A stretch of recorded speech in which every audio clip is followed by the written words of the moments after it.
कहानी शुरू होती है और हम एक लड़के जेस को उसकी फैमिली के साथ नाश्ता करता हुआ देखते हैं। जेस हमेशा ही चुपचाप अपने में ही खोया रहता था और फाइनेंशियली कंडीशन स्टेबल ना होने की वजह से उसके घर की हालत काफी खराब थी, जिसकी वजह से जेस को काफी बुरा लगता था। उसकी 5 बहनें थी और उससे जो छोटी बहन होती है वो उससे सबसे ज्यादा क्लोज होता है और वो उसके साथ स्कूल भी जाती है। एक दिन जेस स्कूल के लिए निकलता है क्योंकि आज उसकी रेस होने वाली थी, लेकिन किसी ने उसके जूते गायब कर दिए थे, जिसकी वजह से उसे वापस घर आना पड़ता है। फिर वो अपनी मदर से उन जूतों के बारे में पूछने लगता है, जिस पर उसकी मदर कहती है कि वो जूते तो काफी पुराने हो गए थे, जिसकी वजह से मैंने उन्हें फेंक दिया। और वो जेस को उसकी छोटी बहन के जूते पहनने के लिए देती है, लेकिन अब क्योंकि वो लड़की के जूते थे इसीलिए जेस उन्हें लेने से मना कर देता है। तभी वहाँ पर जेस के फादर भी आ जाते हैं, जो कहते हैं कि हम जेस के लिए नए शूज खरीद लेंगे, लेकिन अब क्योंकि पैसे ना होने की वजह से जेस को उसकी बहन के जूते पहनने के लिए कहा जाता है। फिर जेस ब्लैक मार्कर से उन जूतों को कलर करने लगता है ताकि वो लेडीज ना लगे, लेकिन थोड़ी देर के बाद उसके जूतों पर पानी गिर जाता है, जिसकी वजह से वो ब्लैक कलर उतरने लगता है। इसी दौरान उसकी स्कूल बस भी वहाँ पर आ जाती है और जेस दुखी रोते हुए भागता है अपनी स्कूल बस की तरफ। फिर नेक्स्ट सीन में हम जेस को उसकी क्लासरूम में देखते हैं, जहाँ पर लड़कियों वाले जूते पहनने की वजह से 2 लड़के उसे परेशान करने लगते हैं। इसी दौरान उनकी क्लास में प्रिंसिपल आते हैं, उनके साथ एक लड़की भी होती है जिसका नाम लेज़ली होता है। वो लेज़ली को पूरी क्लास के साथ इंट्रोड्यूस करवाते हैं क्योंकि वो स्कूल में नई आई थी। अब टीचर सारे बच्चों को हॉबीज पर ऐसे लिखने के लिए देती है, जिसे सभी बच्चों को अगले दिन क्लासरूम में पढ़ना होगा। क्लास खत्म होने के बाद इन सबकी रेस होने वाली थी, जिसमें जेस भी पार्टिसिपेट करने वाला था। तब लेज़ली भी इस रेस में हिस्सा लेती है। फिर जब रेस स्टार्ट होती है तो सबसे आगे जेस था, लेकिन देखते ही देखते लेज़ली सबसे आगे आ जाती है और वो सबको हराते हुए ये रेस जीत जाती है। इस बात से लेज़ली बहुत खुश होती है और वो जेस का हाथ पकड़कर उसे उठाकर आगे बढ़ना चाहती थी, लेकिन जेस तो चुपचाप वहाँ से निकल जाता है क्योंकि जेस को काफी बुरा फील हो रहा था। स्कूल खत्म होने के बाद जब वो अपनी बहन के साथ बस में बैठकर घर जा रहा होता है, तब लेज़ली भी उसी बस में होती है और वो भी उसी जगह पर उतरती है जहाँ पर जेस और उसकी बहन उतरे थे। अब जेस को लग रहा था कि शायद वो उसका पीछा कर रही है, लेकिन कुछ देर के बाद वो बताती है कि मैं यहाँ पर नहीं आई हूँ और पास में ही मेरा घर है। नेक्स्ट डे स्कूल में फिर से 2 लड़के जेस को परेशान कर रहे होते हैं, लेकिन तभी लेज़ली जल्दी से जेस के पास आ जाती है और वो जेस से उसकी बनाई हुई ड्राइंग्स देखने के लिए उससे मांगती है। और जब लेज़ली उन ड्राइंग्स को देखती है तो वो जेस की काफी तारीफ करती है और वो जो शरारती बच्चे होते हैं वो वहाँ से चले जाते हैं। इसके बाद उनकी क्लास स्टार्ट हो जाती है, जहाँ पर टीचर लेज़ली को बुलाती है उसका ऐसे सबके सामने पढ़ने के लिए। और यहाँ पर हमें पता चलता है कि लेज़ली की हॉबी स्कूबा डाइविंग करने की थी। वो सभी को अपनी बातें और अपनी हॉबीज के बारे में मजीद बताने लगती है, जिसे सुनकर अब जेस भी उसकी बातों में खोने लगता है। स्कूल खत्म होने के बाद लेज़ली बस में जाकर सबसे पीछे वाली सीट पर बैठ जाती है, लेकिन अब क्योंकि वो जगह सीनियर्स की होती है इसीलिए जेस उसे वहाँ से उठाकर अपने साथ वाली सीट पर बिठा देता है। फिर कुछ टाइम के बाद ये तीनों घर वापस आ जाते हैं। यहाँ पर जेस फर्स्ट टाइम किसी के साथ घुल मिल कर अच्छे से बात कर रहा था। बातों ही बातों में लेज़ली जेस के साथ रेस लगाती है, तो वो दोनों तेजी से दौड़ते हुए जंगल की तरफ बढ़ने लगते हैं और तभी चलते हुए उन्हें वहाँ पर एक लटकी हुई रस्सी दिखाई देती है, जिसके नीचे से पानी बह रहा था। लेज़ली रस्सी के सहारे पानी की दूसरी साइड पर पहुँच जाती है, लेकिन जेस ये सब देखकर दूसरी तरफ आने के लिए मना कर देता है, लेकिन बाद में वो लेज़ली के कहने पर उसकी हेल्प से दूसरी साइड पर आ जाता है। वो दोनों जंगल में काफी आगे तक आ गए थे, जहाँ आगे बढ़ने पर उन्हें वहाँ एक खराब गाड़ी खड़ी हुई दिखती है। तब लेज़ली उसे अपनी घोड़ा गाड़ी इमेजिन करने लगती है। फिर थोड़ा आगे जाने पर उसे वहाँ पर एक ट्री हाउस दिखता है। लेज़ली इस पूरी जगह को एक खूबसूरत जगह इमेजिन करने लगती है। ऐसा लग रहा था कि ये उसका कैसल है और वो एक प्रिंसेस है और उसके आसपास यानी सारे जंगल में रहने वाले लोग उसे देखने के लिए आए हैं। यानी अगर कहा जाए तो अपने ड्रीम की दुनिया में आ गई थी। लेज़ली उस टूटे हुए ट्री हाउस को ही अपना कैसल मानने लगती है और जोर जोर से चिल्लाते हुए आसपास के लोगों को इमेजिन करते हुए वो बोलती है कि मैं तुम्हारी रानी हूँ और मैं तुम सबको बचाने के लिए आ गई हूँ और अब से मैं तुम्हारी प्रोटेक्शन करूंगी। और तभी आसपास से तेज हवाएं चलने लगती हैं और लेज़ली की खुशी का तो कोई ठिकाना ही नहीं होता।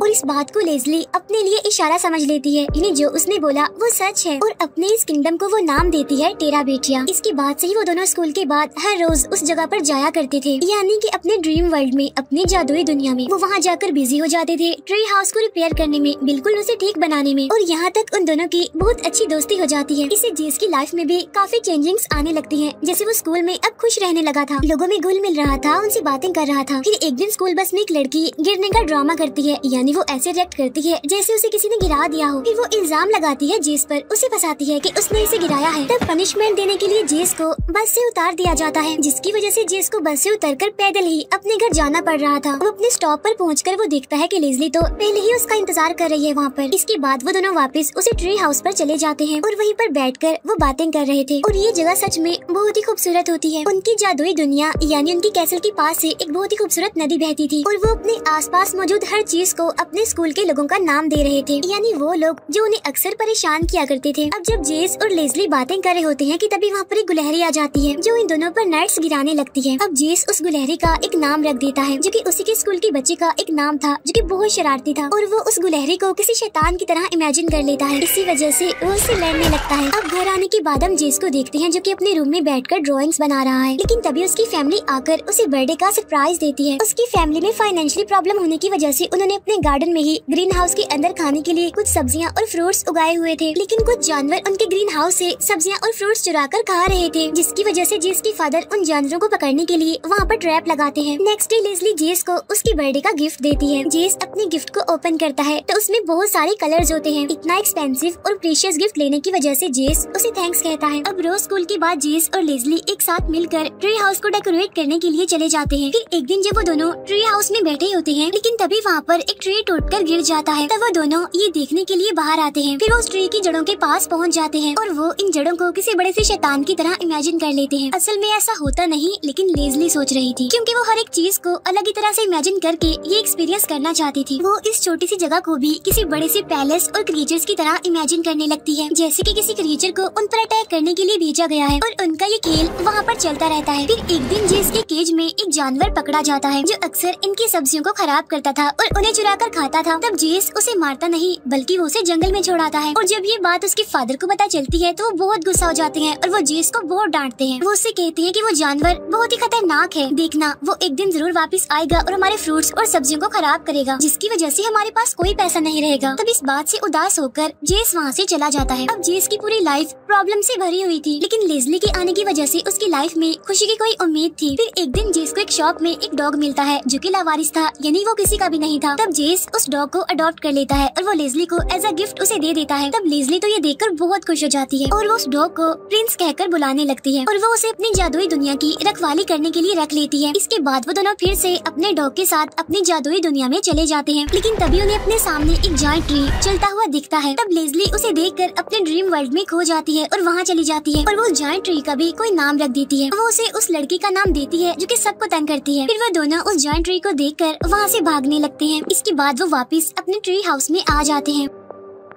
एक दिन बस से उतरने के बाद जेस लेस्ली के साथ उसके घर आता है, जहाँ पर लेस्ली उसे अपने पेरेंट्स से मिलवाती है। यहाँ पर जेस को पता चलता है कि लेस्ली के पेरेंट्स असल में राइटर हैं और इसी वजह से लेस्ली भी इतनी इंटेलिजेंट, इतनी क्रिएटिव है। फिर एक दिन लेस्ली चर्च में एक बड़ी सी बेल देखती है। उसे देखकर वो सोचती है कि इस बड़ी सी बेल को भी मेरी जादुई दुनिया में होना चाहिए। उसी रात जेस के फादर उसे कुछ सामान देते हैं ग्रीन हाउस से कुछ लाने के लिए, लेकिन ये चाबियाँ बाय मिस्टेक नीचे गिर जाती है। इन चाबियों को जेस की बहन उठा लेती है और वो लेस्ली को जाकर दे देती है। फिर इन चाबियों को लेस्ली अपने दुनिया में ले जाकर उन्हें एज अ बेल इस्तेमाल करने लगती है। चाबियां ना मिलने की वजह से जेस के फादर उसे फिर से बहुत डांटते हैं। नेक्स्ट डे लेस्ली को पता चलता है कि ये चाबियां तो जेस के फादर की हैं और वो उन्हें ढूंढ भी रहे हैं, इसीलिए वो ये बात जेस को बता देती है और चाबियां लेने के लिए जेस के साथ उसे ट्री हाउस में जाती है, जहाँ पर वो दोबारा से अपनी जादुई दुनिया यानी टेरा बेटिया में चले जाते हैं, जहाँ पर वो काफी सारे अजीब तरह के क्रिएचर्स को देखते हैं। अब लेस्ली के अकॉर्डिंग तो ये सारे क्रिएचर्स उन्हें मारने आए हैं, क्योंकि वो वहाँ की चाबियां जो चुरा रहे हैं इसलिए। तो वो दोनों ही अपने ख्यालों में डरने लगते हैं, लेकिन लेस्ली किसी तरह करके जेस को संभालती है और वो वहाँ क्रिएचर से लड़ते हुए चाबियां वापस लेकर आ जाते हैं। चाबियां लाकर जेस सीधा अपने फादर को दे देता है। अब जेस जब अपने रूम में बैठा होता है तो उसके पास उसके म्यूजिक टीचर की कॉल आती है और वो जेस को एक आर्ट म्यूजियम देखने के लिए इनवाइट करती है। तब जेस अपनी मदर को बताता है कि मैं आर्ट म्यूजियम देखने जा रहा हूँ। इसके बाद वो टीचर के साथ म्यूजियम चला जाता है। जब शाम को जेस अपने घर वापस आता है तो वो अपनी पूरी फैमिली को रोते हुए पाता है। तब उसकी मदर उसे डांटते हुए पूछती है कि कहाँ गए थे तुम, जिस पर वो कहता है कि मामा मैंने आपको बताया तो था कि मैं अपने टीचर के साथ म्यूजियम जा रहा हूँ। तभी उसके फादर रोते हुए उसे बताते हैं कि तुम्हारी फ्रेंड लेस्ली